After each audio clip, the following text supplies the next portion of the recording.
free a week. But if you want to support the channel, there are a few ways of doing it. Hit the like button on each live broadcast or video. This helps the channel grow. Hit the subscribe button and select the all notifications option. Hit the thanks button to buy a super sticker. You can do this on the live chat too. You can also join our Patreon page or buy us a coffee at the link in all of our video descriptions below. We are also looking for sponsors. If you want our latest advertising rates and how you can get involved, then email John at nufcmatterspodcast1892@gmail.com. Thanks for watching.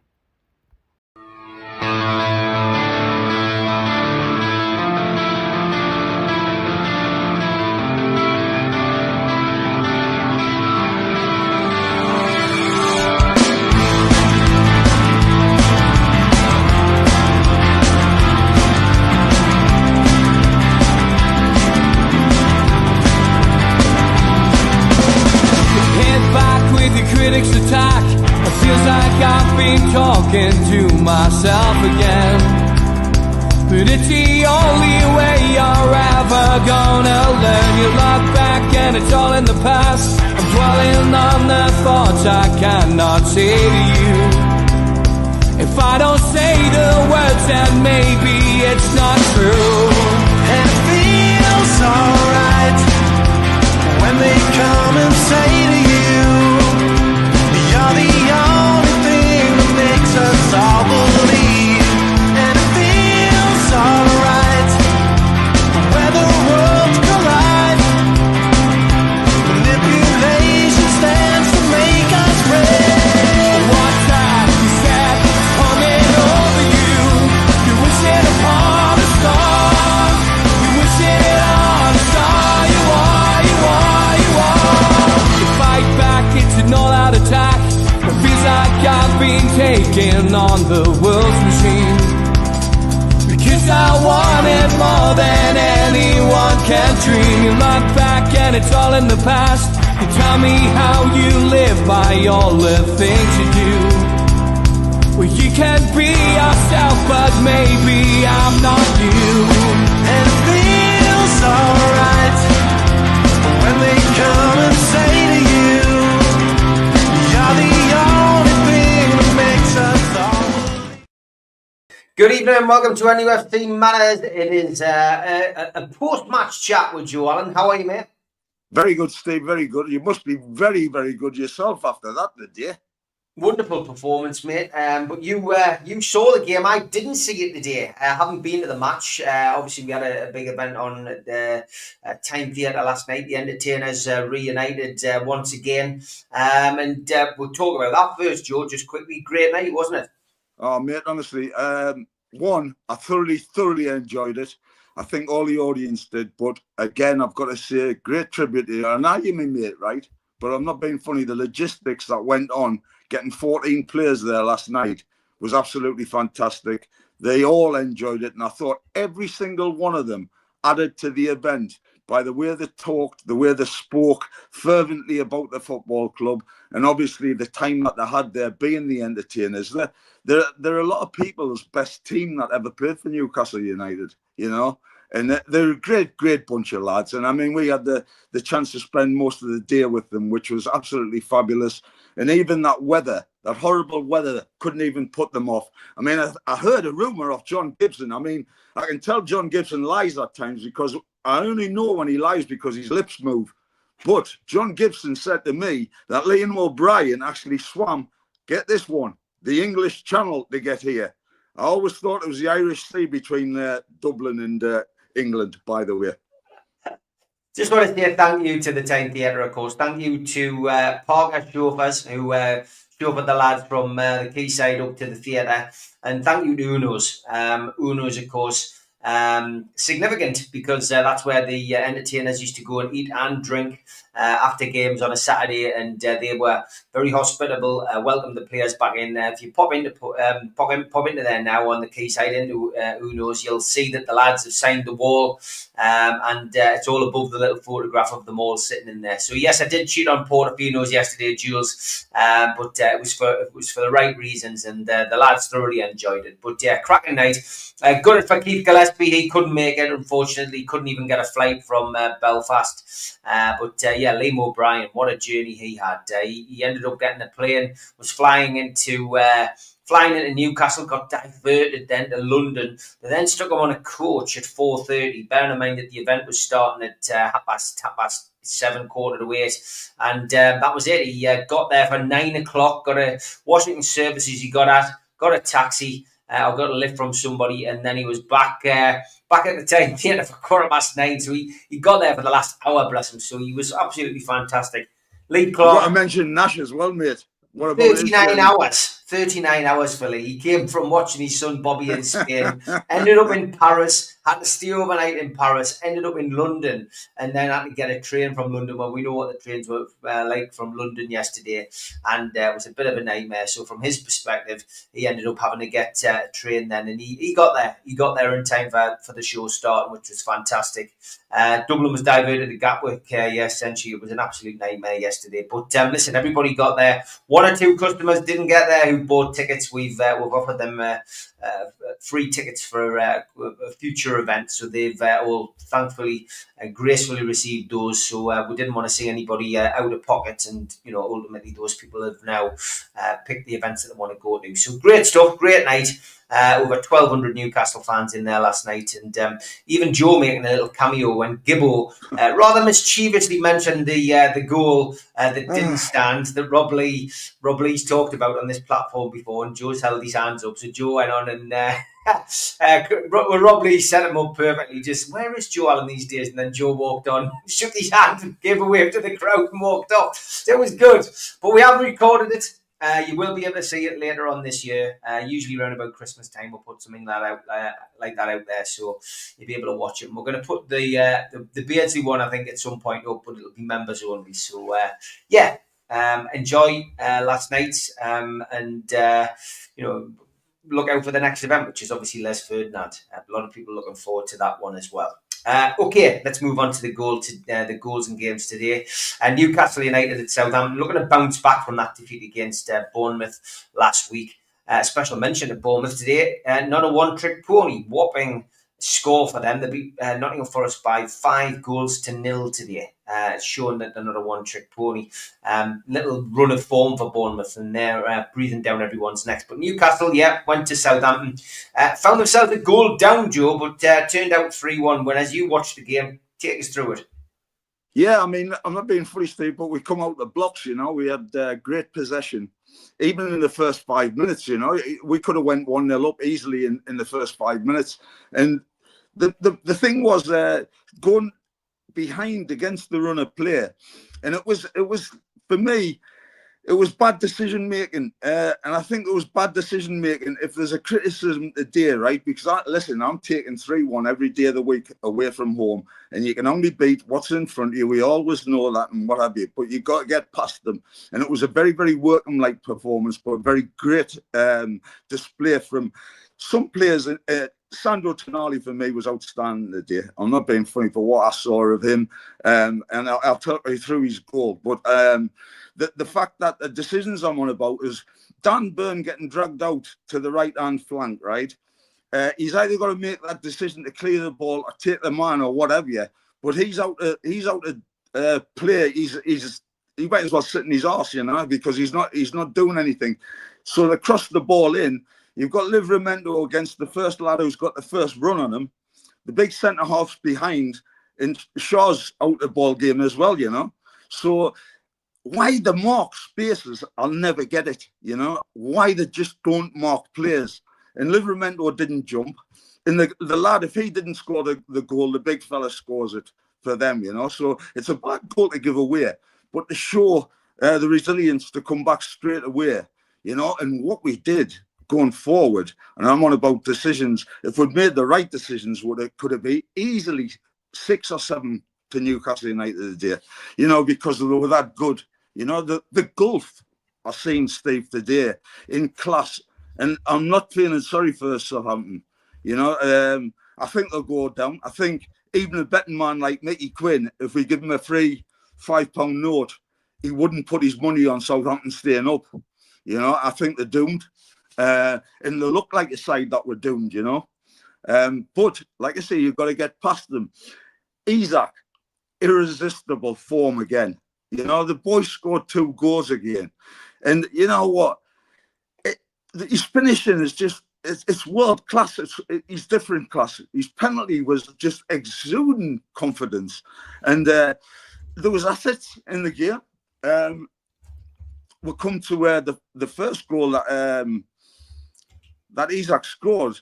Jacob Murphy's played a lovely pass in, and Isak takes it in his stride and makes it look so simple. And it's a great, great finish, you know. Goalkeeper's got no chance.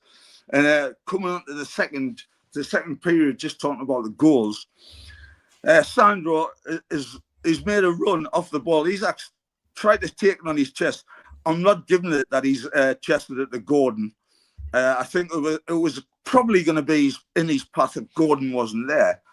Well, as it happens, it's come to Gordon, who's hit it on the volley, and Tonali's made this blinding run. But the brilliance of Tonali is he's went one-on-one with a keeper, and I've been in that position so many times. And the worst thing you can do as a forward or a player in that position is change your mind. And Tonali, so positive, ran. He had one thing in his mind. He gives the goalkeepers the eyes, as if he's putting it to the goalkeeper's left, and he whacks it to his right-hand side. Wonderful finish, wonderful goal. Honestly, absolute. I think somebody said they're a peach, and a peach is a great way to describe it. Yeah, 2 goals for Isak. You know, deserved his hat-trick. Didn't get it today, unfortunately. Would have been nice to see him get it. Lots of people in the chat talking about Tonali, though. Tonali, again, outstanding. Sorry, mate, I can't hear you. I'm saying a lot of people talking about Tonali, Joe. You're having a few problems with your signal, I think, mate. Your phone's dipping in and out. I'm not sure why. But anyway, Tonali, a lot of people talking about Tonali, saying he had an outstanding game today.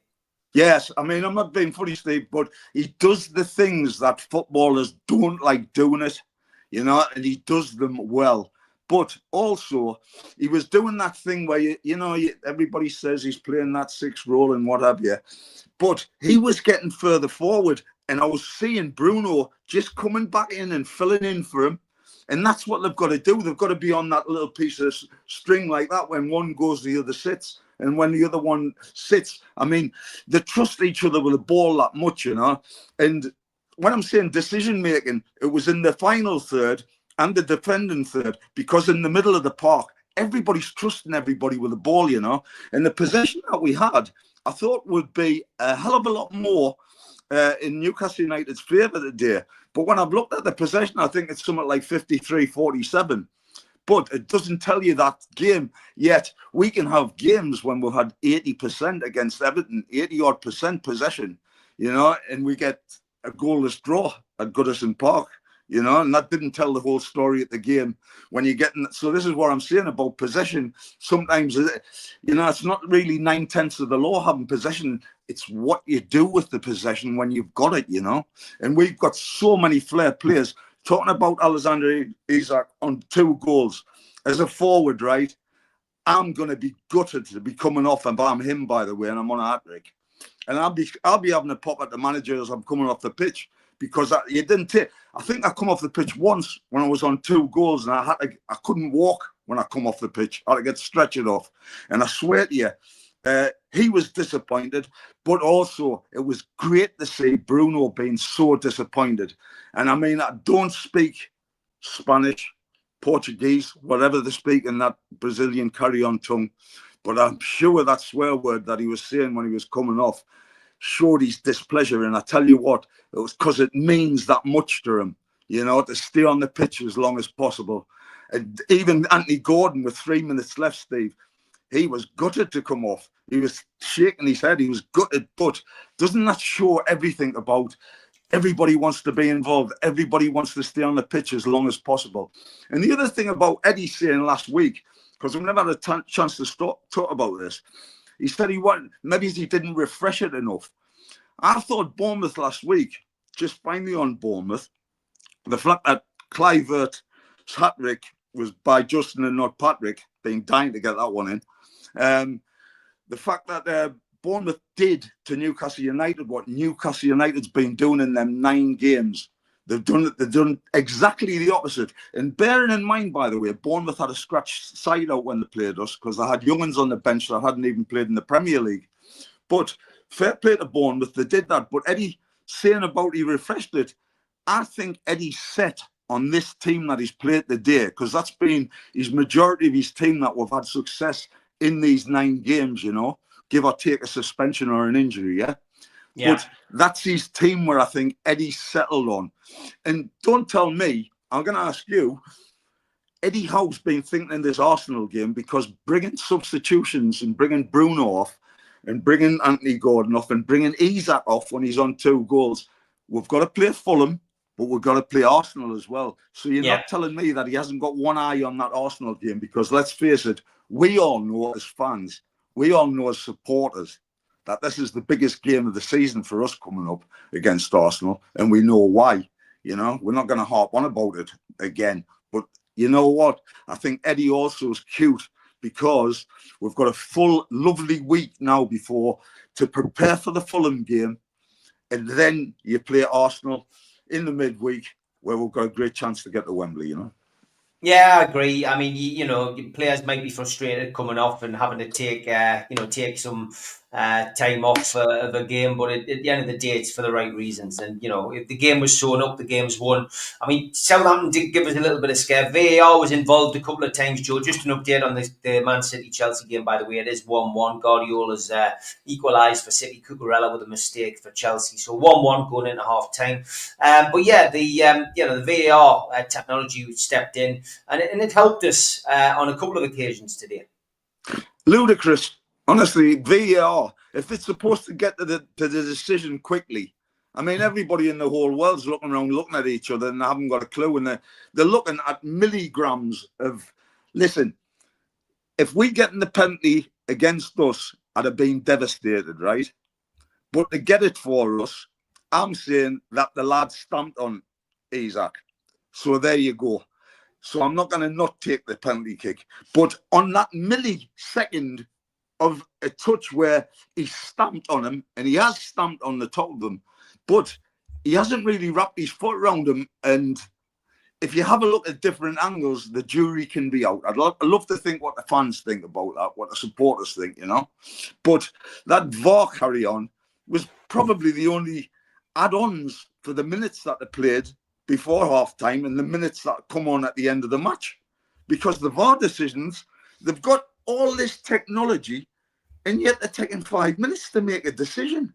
It's unbelievable. And the other one was a I would say bad defending, you know, because it's too easy to come out and put your hand up. I think it was Tino Livramento, and he's tried. If he's thinking like, and his hand comes up, and he's thinking, oh, is he offside? Because I'm not marking him.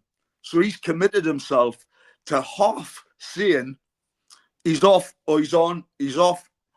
And that confusion there, that split second, could have been a nasty little 10, 15 minutes for us, because at 3-2, as you well know, every team's back in the game at 3-2.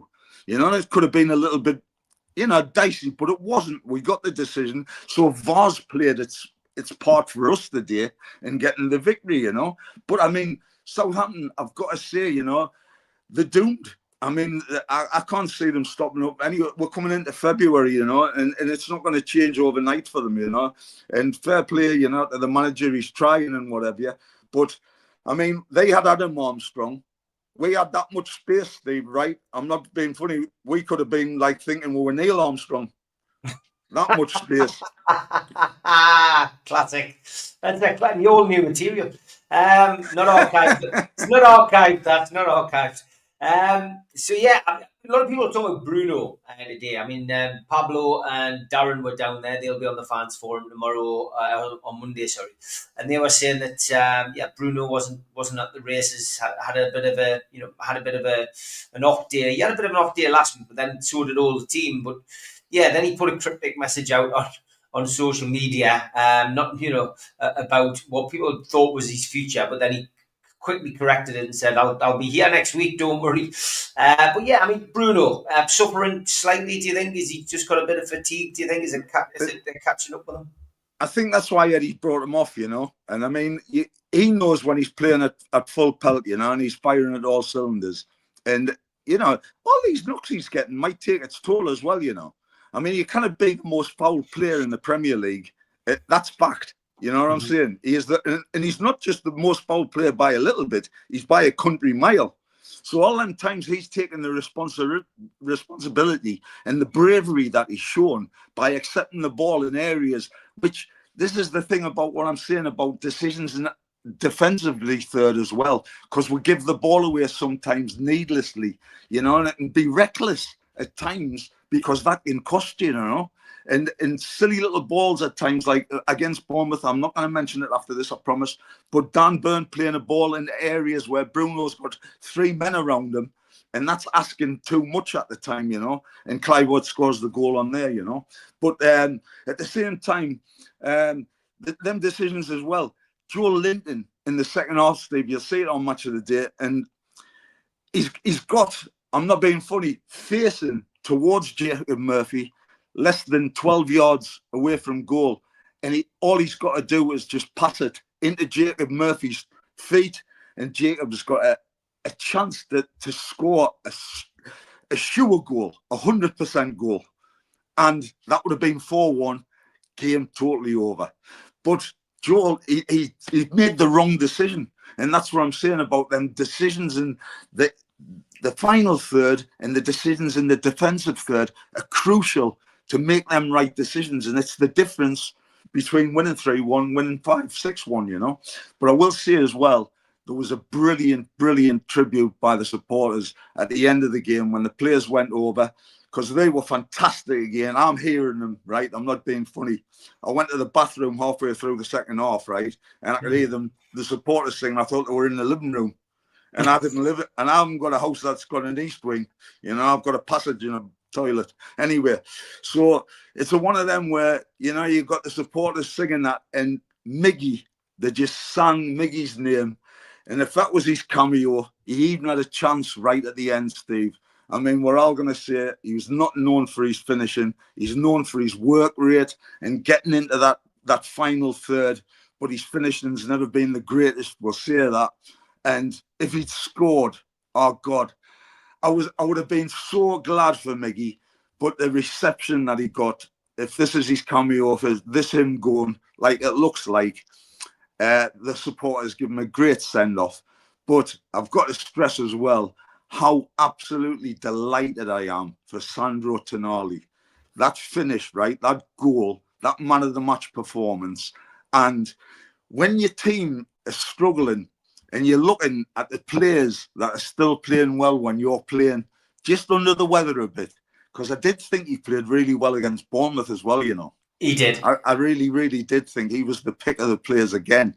And you're getting beat 4-1 and he's still there. And not only as a grafter, I'm understanding now when my little contact that I've got in Rome, with the Italia Gazette, and he's telling me every time that he's playing for Italy, Sandro Tonali, he is the outstanding player on the pitch.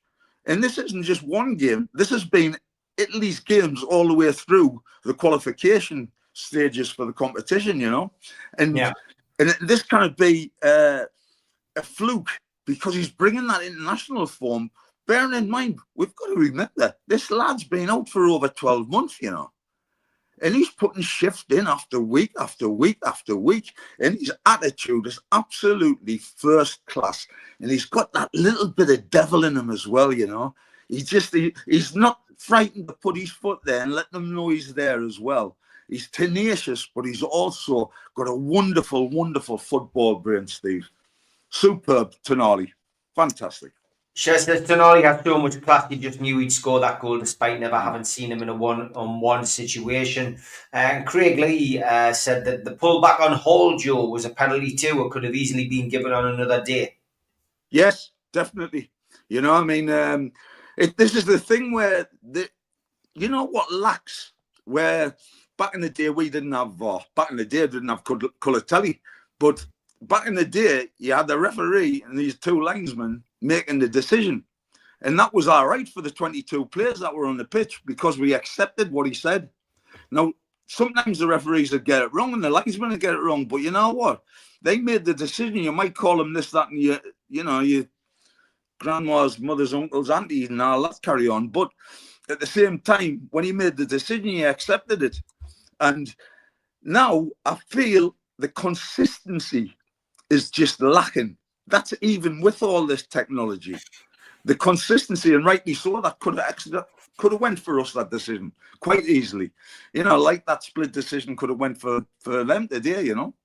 I think the problem is, Joe, that, you know, referees now, since VAR came in, have become too reliant on VAR and they don't know how to referee anymore. Well, it's common sense as well, Steve, you know. This is what I see in the game that's lacking, you know. They're lacking common sense.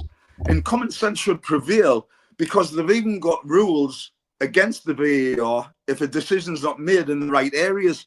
I mean, it's ludicrous. It really is, you know. And I don't know if you can do it on a split millisecond like that. It's going to end up, you're going to be playing football shortly, right? And it's going to be like 110 minutes, like American football. What do they call that American football thing? Overtime. The ball and all that. Touchdown. Overtime. Right. Touchdown. What's the game? 80 minutes. Aye, but it goes on. The last 4 hours. The last 4 hours. That's what they want to do. They want to huh? Americanize it. They want to Americanize it, don't they? They'd love to. The American owners in this country would love it to be 4 quarters because it means more advertising and more advertising money. It's unbelievable, but you're going to get a football match for an hour and 20 minutes, you know? Whereas back in the day, I mean, Alex Ferguson used to get at least an extra 6. Sometimes if you're getting 2 or 3 minutes, you're thinking, God, there must be something wrong here in this game, you know? Because the things, believe it or not, I mean, the added times was pretty much both the VAR decisions. That's what got added on in both halves. I think it was 5 minutes and 3 minutes, something like that, you know? 3 minutes in the first half, 5 minutes in the second. But VAR's ludicrous. I don't like it, you know? I really don't. No, Ian Browning says there was another incident, Joe, when Shaw got clobbered by their big giant midfielder. The co-commentator that he was watching said he ran into his elbow. So we've had a few more biased comments, I think, on the commentary by the sounds of it. No, but the commentary's rubbish. I'm not being funny. Ekene Cuckoo, I think it was the same lad that I was listening to, right? I'm not being funny. Oh, my God. Cuckoo's the right word for him because he's cuckoo. But I'm not being funny. When he's saying that, this Fabian Shaw, remember he got sent off against Southampton for just touching the lad's head and the lad went down. We were at the game and he went down like a bag of spanners. Was it, you know, remember the lad with the beard? Yeah. So that elbow, is it the touch? Because the elbow's hit him in the chops. It's hit him in the cheekbone area, you know. Now, what's construed is if your elbow's high enough, is it in your face or, you know, I don't get it. Again, it's the inconsistency. That's going to be the word for decisions like that. Because if the referee sees it straight away, his first instinct for a referee, getting all the badges that they have to get and the stringent things and tests that they have to do. And trust us, when we were apprentices, right, we went on a referee's course for 1 day. I lasted 10 minutes and I walked out. And he went, and Pat Partridge was the referee consultant at the time, the great Pat Partridge, God rest his soul. He was a lovely, lovely man. And he says, what you walked out for? And I went, Pat, I'll believe till the end of the day. Our referees are the blind. So I'm not going to make me mind change because I'm refereeing, because I tell you what, it's the hardest job in the world to do, Steve. Refereeing, you know. So I wasn't doing it. Because you've got 22 players shouting and bawling at you all the time, and they're going to make decisions. It's a hard game, refereeing, and bringing the VAR in doesn't help matters. You know, just let the referee the game with these 2 linesmen. or lineswomen, whatever they call them these days, and let them get on with it, you know, because it's happened in football for hundreds of years before us. You know what I'm saying? There was a referee that wasn't VAR, man. Didn't kill the game. Yep. Craig says, for me, to have faith in VAR and referees, I'd like to see the ref admit that he hasn't seen something and ask to see the video before being promoted, which would be common sense. Too much like common sense. Shez says, Americans need to keep their promotion style as far away from our game as possible. VAR already might as well be advertised in time with the cheerleaders and Bud Light here. That was the point I was trying to make, 100%. And that's it, Joe. Premier kickbag. Must need an ice bath after game. Well, I mean, let's face it. The kickbag. What's a kickbag these days? You know, I mean, you know, terminology for me. As regarding them ice baths, like I always remember, I used to pretend I had diarrhea when the ice bath was in the ice bath always was in the bathroom, and every time. If the manager or the coach used to come in and says, "You've been in the ice bath yet?" And I say, "Yeah, I've just got diarrhea, gaffer. I'll come in the ice bath in a minute." And I said, "Oh, would you mind? The lads didn't really want us going in the ice bath because I've got diarrhea." Halfway through the show, time for the ads. A big thanks to all our sponsors, Skips and Bins. Say hello to low-cost waste disposal with pay-as-you-go and contract waste management. Contact them at their website, skipsandbins.com, or email www.skipsandbins.com/contact. Big thanks to Mr. Vicky's Sauces, handmade in Cumbria. You can find them at mrvickies.co.uk. Email them info@mrvickies.co.uk. Telephone 01768 210 102. Thanks to our fanzine sponsor, United Group Travel. Travel and Tourism Award winners 2024. 2-crew driver and courier, local family company, 3-star plus quality hotels and no interchanges, all excursions included. Find them at their website, www.unitedgrouptravel.com. Email beverly.ugtl@gmail.com. Telephone 01670 632 460 or mobile 0791 666 4174. A big thanks to Media Arts for all the help with the technical side of things. Their website is media-arts.co.uk. And we're also available as a podcast. You can find us on Sports Social, Podcast Network, iTunes, Spotify, and other podcast providers. If you want to help the channel, then hit the subscribe button. We do 7 shows a week. Hit the thumb up that likes each video, and click share to share to your social media. Some Newcastle United events coming up. An evening with the entertainers, 24th of January 2025. Box office number is 0191 243 1171. Or website, Tyne Theatre and Opera House.uk. An evening with Lee Clark takes place on the 31st of January at the Tyneside Irish Centre. Tickets are available on Voucher or from newcastlelegends.com. An afternoon with Celeste Ferdinand takes place on the 6th of April 2025, 12 p.m. till 4 p.m, and that's at the O2 City Hall in Newcastle. Tickets from www.ticketmaster.co.uk or from Voucher.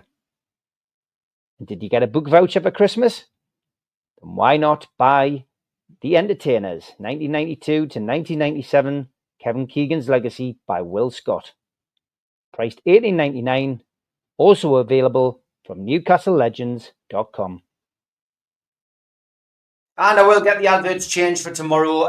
The same details, though, for our event next year. Beardsley and Waddle are back together at the Tyne Theatre next January, 23rd of January 2026. And the tickets are on sale now. So after a sellout show last night, get yourself along to that one. Always an early idea for Father's Day, birthdays or Christmas. next year. So get your tickets now on sale, same price as the Entertainer show was. Will be a good night. Okay, well, let's move on to Newcastle United again. They won today by 3-1 against Southampton, taking themselves temporarily, albeit, up to 4th place, unless the match, which is just about to start at second half, kicks off in a minute. Man City drawn 1-1 with Chelsea at the moment. Stays like that, Newcastle could remain 4th, I think. And yeah, not a bad weekend for Newcastle. But yeah, it's a tough period now, Joe, because obviously we've got Fulham at home and then we've got Arsenal. You've already mentioned at the top of the programme. The games are coming thick and fast. But how important do you think it is that Newcastle have got another week rest and respite? Because obviously the other teams in and around us have all qualified for Europe in some way, shape or form. So their midweeks are tied up. They're playing 3 games a week. How important do you think it is as a footballer, Newcastle, to have another week's rest before we take Fulham on at St James's Park? Yeah, it's massive, Steve, because one of the best things about not having a midweek game is rest, and players need rest. I mean, Man City, when they were winning the titles and whatever, they were complaining, Rodri was saying things about he's playing 50, 60 games a season, whereas you want to play as many games as you can, but I can understand that you have to rest between games because at the end of the day, you're only human, you're not a robot. And to get the proper rest and the right type of training as well, so that you're a little bit like as a footballer, you're like a car engine, you're quite finely tuned and whatever. You've got to eat right and you've got to do the right things. But obviously when you're working hard, you have to rest and you've got to stretch and you've got to do all these things. I mean, the ice bath wasn't invented when we played, honestly. I'm not being funny. But it was bad enough when Arthur Cox used to take me to the sea and make you go and have a paddle up to your waist when there was snow on the ground. And he used to say it would put hairs on your chest. Well, I can guarantee it took hairs off places where you wouldn't want to know where the hairs come off anyway. But, the ice baths that they do nowadays, it's all medically proven that, your muscles get looked after by doing this. And I'm sure they'll be doing all this stuff and having stretches and massages and what have you. And they're getting the pampered things that they get. Whereas, we used to maybe have a day off, or they'll probably get a couple of days off, and then they'll prepare for the game. You've got to remember as well, this Fulham game is not going to be an easy game because I said even when we played Fulham, when we played them away, and we pretty much got a good eye in there, and Fulham were a good side. And I like that manager. I like the manager they've got. I think it's Marco Silva, something like that. And he's a very, very good manager, this guy. And it'll be a different proposition because we'll have a totally different team. But, you got to have one eye on Fulham. But, it's very important as well to keep everybody right for the next week, And I don't know what sort of a side that he'll play. Against Fulham. It'd be quite interesting to see what he does because he was on about refreshing and he was on about, bringing, but really the 10 minutes that the subs come on and 2 or 3 minutes that when Anthony Gordon went off, that's not really giving them a refresh. That's probably just, like just saying, I'm taking you off just maybe to keep them on the toes a little bit as well, I mean, They're not going to not start Bruno and they're not going to start Alexander Isak. They're not going to not start them, but he's probably thinking about a little bit of cotton wool, putting them in a little bit of cotton wool and looking after them that way. But I do think that it's a great week now to come because the way that we have been preparing for matches just of late is coming in, apart from the Bournemouth game, when, sometimes if Eddie, say for instance, changed the side against Bournemouth, and we're getting beat 4-1, people would turn around and say, well, he's changed the side. They've just won 9 games. What's he changed the side for? Yet, if he doesn't change the side and says, oh, the lads were fatigued, they need a bit of refreshing, and they get on and they get beat anyway, they'll say, well, he's changed the side. He shouldn't have changed the winning side. So it's one of them where I think there is times for substitutions, especially with the modern day game. And it's when the players themselves, now that they're a little bit knackered and they've put a hell of a shift in, because Anthony Gordon at times, you know, he covers some ground, that lad. And when he's running at players with the ball, Steve, it's a hell of a lot more difficult. I mean, when Pedro used to run with a ball at his feet, you know, he's running twice as hard as everybody else because he's got the ball at the feet. But Peter Beardsley, without the ball at the feet, wasn't the Peter Beardsley that was murdering the defences that he had to get against. And Gaza, you had to look at Gaza's strength, his upper body strength. When he was running with the ball, this is a unique thing that these players had, you know, and Anthony Gordon's got it running, you know, and at times, you know, you think Anthony Gordon, he hasn't got a left foot and he plays on the left-hand side, but you know that he can use his left foot. And the other thing, just thinking about, there was 2 chances a day, and I didn't know off the VAR because it never got mentioned, but Joe Linton hit the post as well in the first half, and Jacob Murphy hit the post with a shot in the second half, and the shot was too good, if you can understand what I mean. Yeah. The shot was that good, it was deserving 100% of a goal, and it hit the post, and sometimes it can hit the post and go in, and that's your day. But he's bent it again, and he's hit a lovely strike, and it was deserving of a goal, you know. And that's the fine margins, you know, and the differences. And that margin that we said about Southampton's VAR thing could have gotten them back to 3-2. Jacob Murphy scores. If Joe Linton clears the ball off to Jacob Murphy, you're talking 5-6 Newcastle United easy on that performance today, you know. Yeah, lots of people talking about Silva, saying that he's a bit of a whinge bag, but then most Premier League managers are. Jeff Carter says, big up the travelling fans with their song today. Say hello to Sunderland echoing around the ground. Well, beating anybody in red and white stripes is brilliant anyway, Steve, isn't it? It is. You mentioned Gaza before. Jules says, Tonali is the best midfielder at Newcastle since Gascoigne. The lad has the lot. Joe, you played with Gaza. What's your feelings? I've played with Tonali.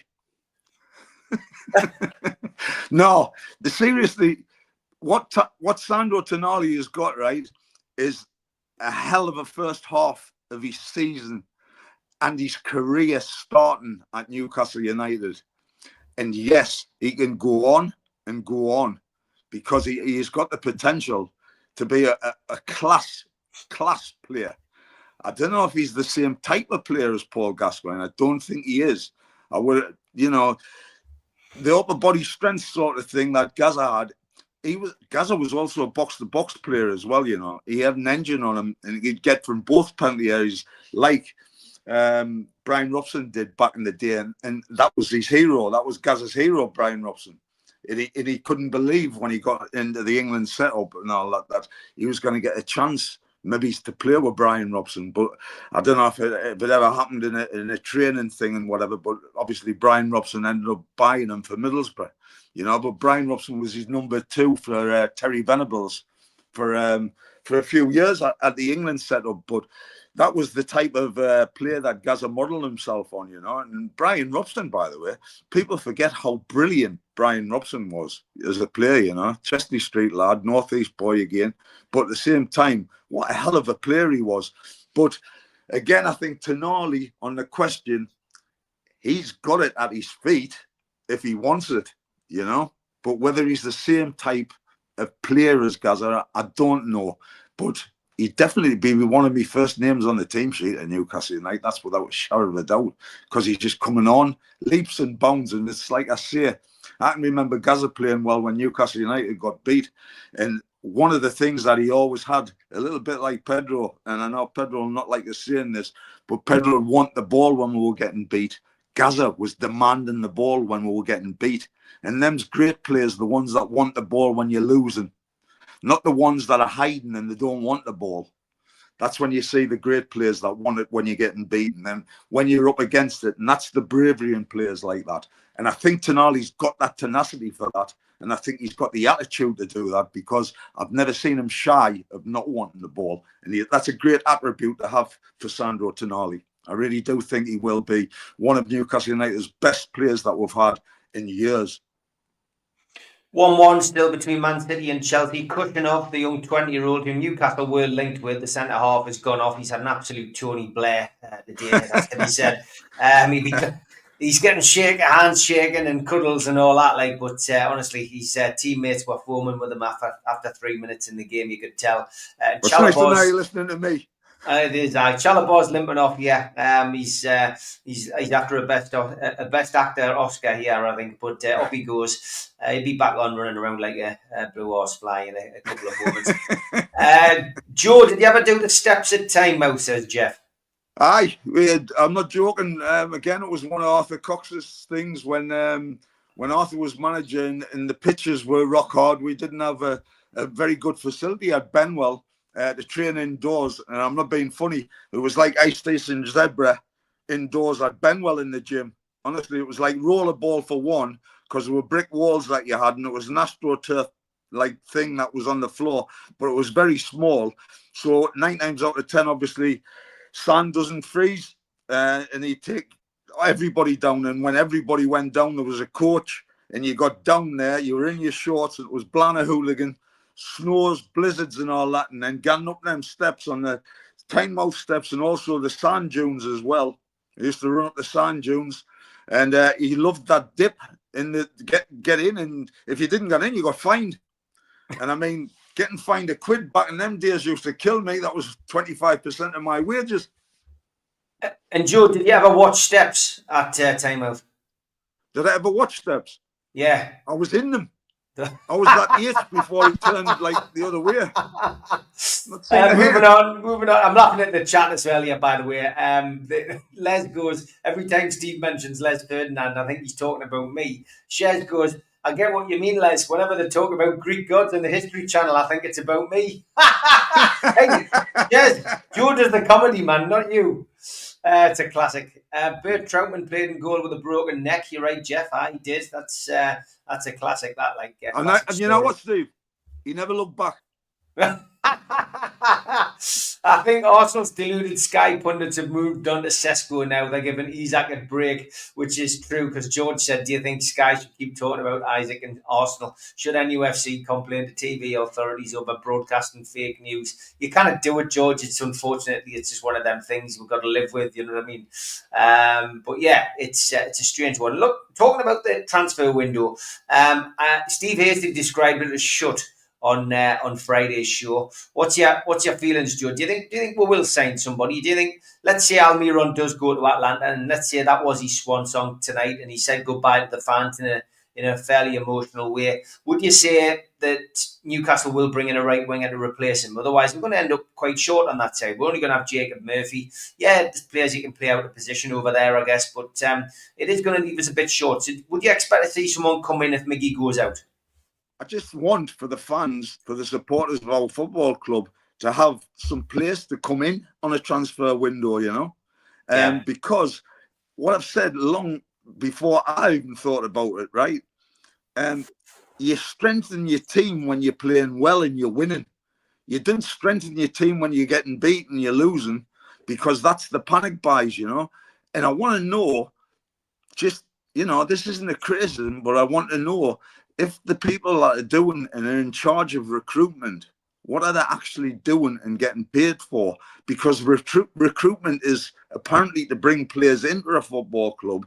Yeah, that's what it is. It's recruiting players. Yeah. And then the manager's supposed to say, I can do without this player. I can do without that player. So that can sell him. That'll enable you to get transfer funds.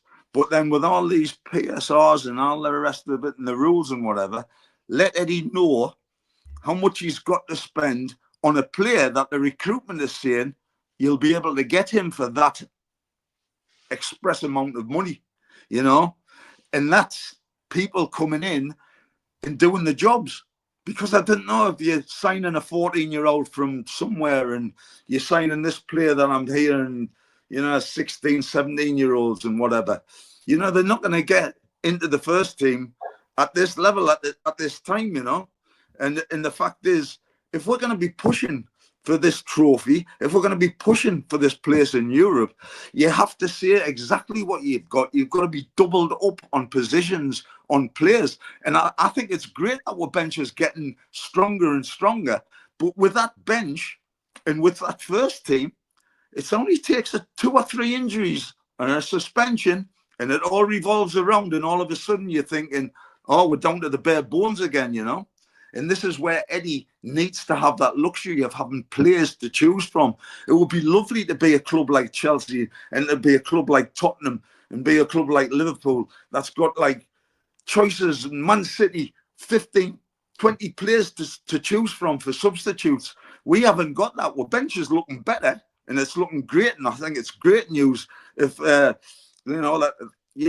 Dubravka obviously staying, but it's great news if we can not have to sell players, but the players in professional football, you're a commodity. I mean, don't get us wrong. I'm not saying you're a piece of meat, but you are a commodity. So you can get bought, you can get sold, you can get transferred. Sometimes you can get a free transfer nowadays, and a free transfer can be your wage packet. It can be the best thing that you can get off a football club. But this is the thing now about these transfer windows and all these rules that have come into play and whatever, and players getting 6 and 7 year contracts, When we've got players still at our football club that are on a hell of a lot of money and they haven't been involved in first team squads for, I'm not saying weeks, I'm not saying months, I'm on about years. We still have these players on the payroll, Steve, Yeah. And that payroll is a lot of money to bring in other players. Now, them players, they're well within the rights because the club give them the contract to sign. If the player wants to sign that contract and have his security, I mean, do you think that's why I had eight clubs and went on loan abroad for one club? Because I was happy sitting on my big fat contract of 150 quid a week when I was in the first team at Newcastle. I wanted that to show me displeasure when I put a transfer request in at 18-year-old, not because I think I'm better than Peter Beardsley or better than Chris Waddle. I'm thinking, am I going to get a chance to ever get on the bench when I'm scoring hat-tricks in the reserves on a Wednesday night? And I know there's only one substitute, but I'm not getting even anywhere near the first team squad. And I know there's Kevin Keegan there, but you know what? I wanted to play football. Is that a crime? Is it a crime to be a footballer and wanting to play? That's probably why I had so many clubs, because I wasn't happy not playing. I wanted to be a footballer. That's what I was there for, to play football. And I didn't care about contracts or money. All that comes and it's relevant and all the rest of it. But as a footballer, I think it's a disgrace that players sit on the contracts. And if they're at the football club and picking up 50 grand a week and what have you, it's not right, No. Back in the day, there would be managers that would make their lives not as pretty as what it seems, And I know some strokes that's been pulled to some of the players that I played with. I mean, I didn't have that problem because I used to tell them, the managers used to say to me, I wish I'm leaving you out today, Joe. I wish all these players had your attitude, You've got a great attitude. You're going on the bench on Saturday, you can come on and put their arm around you and all that, and they say, you're a great lad, Joe. And I used to get to the door of the manager's office and used to say, thanks, Gaffer. Oh, by the way, Gaffer, do us a favour, stick us on the transfer list, will you? Craig Lee says it's odd that they're saying we're keeping Miggy until the end of the window due to the lack of cover, but there's no noticeable replacement. Gary says, I'm looking at it as we are waiting for the summer. If anything comes along, it's a bonus. We want the right player, not anyone just to appease certain fans. Just call this window January, then we won't be disappointed, says he. And that's the kind of attitude I guess most of us have got. Les wants us to sing January, sick and tired, you've been hanging on me. There we go. They are Les. Who sang it, Steve? Steve Wraith. Who sang it? It was called. They were called Pilot, I think. The Pilot. There you go. Showing my age. Jules was worried that I might sing. Well, there you are. I've made your night, Jules. Ian Brownlee says Wilson making his latest comeback will be like a new signing, and it won't be Dominic Calvert-Lewin in January. Thank God for that, Craig. Honestly, I don't think any of us could have been too overjoyed if we'd seen him coming in. To be honest, Ian wanted a sing song from me. Yes, then Jules goes no.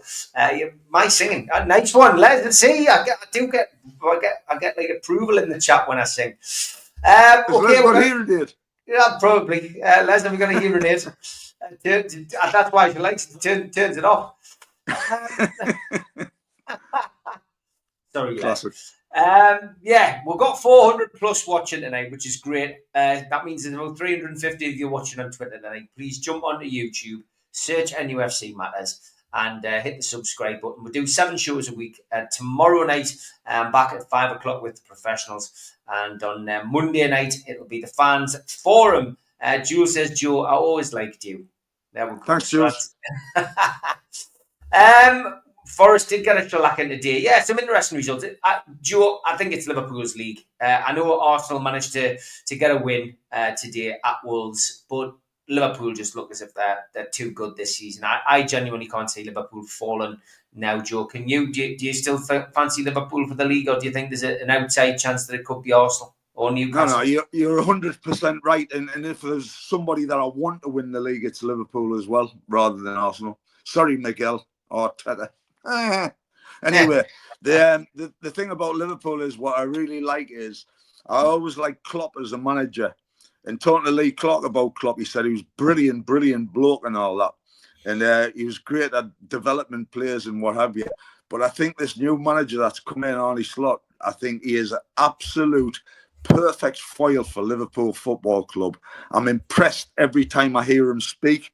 I think he's a very, very good manager. He's got a great knowledge of the game. And the way that all this transfer talk of Salah and, Trent Alexander-Arnold going to Madrid and whatever, the way that he deals with it in such a professional way. And everybody at Liverpool Football Club loved Jurgen Klopp, but there's not in any doubt whatsoever, no way, shape or form, that the manager is Arne Slot.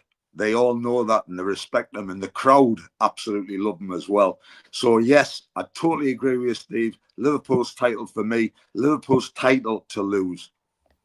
Great stuff, Joe. Glad we got you on. Look forward to seeing you next week as well. I'll be back tomorrow night, 5 o'clock with the professionals. Take care. Good night, Joe. Good night. God bless, mate. Thank you.